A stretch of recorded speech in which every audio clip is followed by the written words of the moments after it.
Aerospace industry came out with some news yesterday. NASA has granted startup rocket ship company SpaceX part of a major multi-billion-dollar contract that was expected by some to be entirely given to an old-school name in the industry, Boeing. But no, NASA granting $2.6 billion of this $6.8 billion contract to ferry astronauts to the International Space Station to SpaceX, founded by Tesla CEO Elon Musk. Elon joins us now in a Fox Business exclusive. Thank you for coming in. Yeah, thanks for having me. What right away does this granting of the contract from NASA really mean to the future of SpaceX? Well, I think it's a vital next step in SpaceX's progress. It's about taking astronauts to the space station, eliminating the dependency on Russia for transporting U.S. astronauts.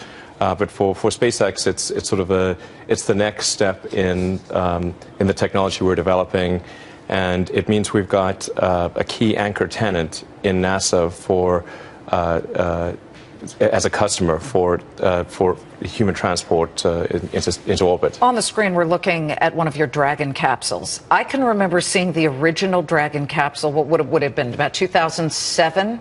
And I looked at it and I thought, this guy's nuts. There's no way anybody's getting there. Since then, you have successfully docked it to the International Space Station a couple of times, correct? Yeah. Is that what the astronauts will be ferried in, or are you going to build brand new technology?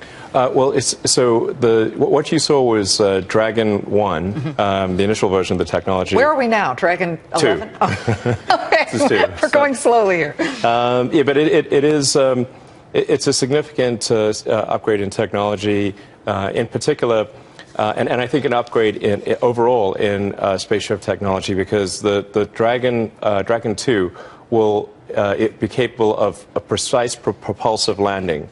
So it'll be able to land anywhere in the world on its thrusters with the accuracy of a helicopter. And so if you think of maybe the earliest generation of technology being parachutes to a water landing, that was sort of Apollo, then like the second generation being sort of a winged vehicle, then the third generation, which is what we're doing with Dragon 2, is landing on thrusters with legs, in a precise location. Like if you imagine an alien spaceship landing, that's how it would land. I imagine that all the time. Right, it just comes right down. Elon, when will the first astronaut step inside and go to the International Space Station? Point on the calendar. I think no later than 2017. Late 2017?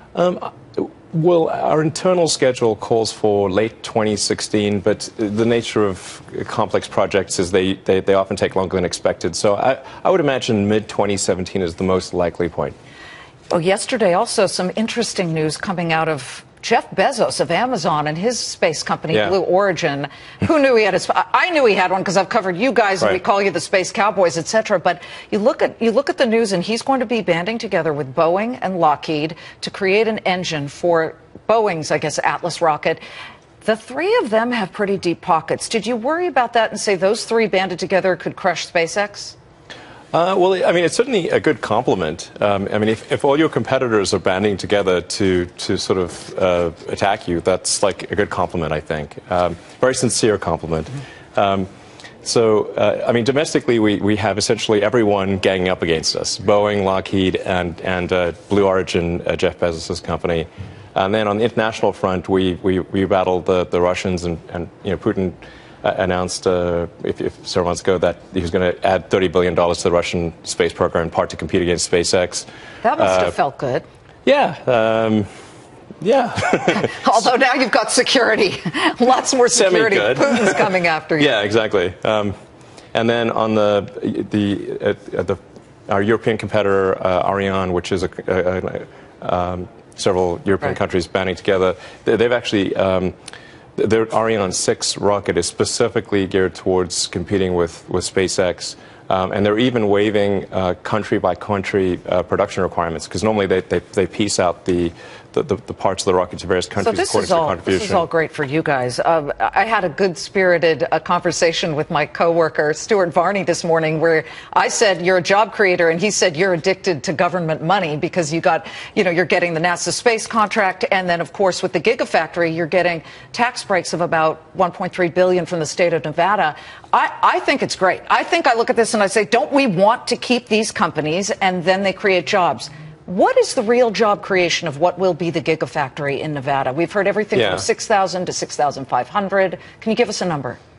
Yeah, I expect in terms of direct jobs at the Gigafactory, it's probably some number well in excess of 6,000. I mean, long term, it's probably, in terms of direct jobs, I don't know, it could be upwards of 10,000.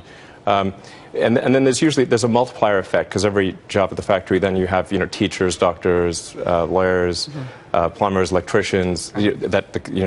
So those jobs. Sure, it's the halo effect. They have a significant knock-on effect that's anywhere from 3 to 5 times the direct jobs that are created. But one thing I should point out with respect to the Gigafactory that's, I think, very important is that the tax abatements for the Gigafactory over 20 years. Mm-hmm. So it's like basically $50 million a year on average for 20 years. This is a factory that will generate revenue on order of $5 billion a year. So we're talking about like 1%.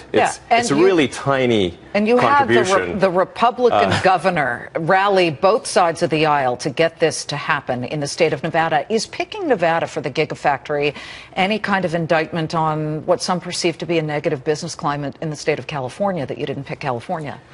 Yeah, so just to highlight the point you made a moment ago, it is worth noting that the Nevada legislature 100% voted in favor of the deal.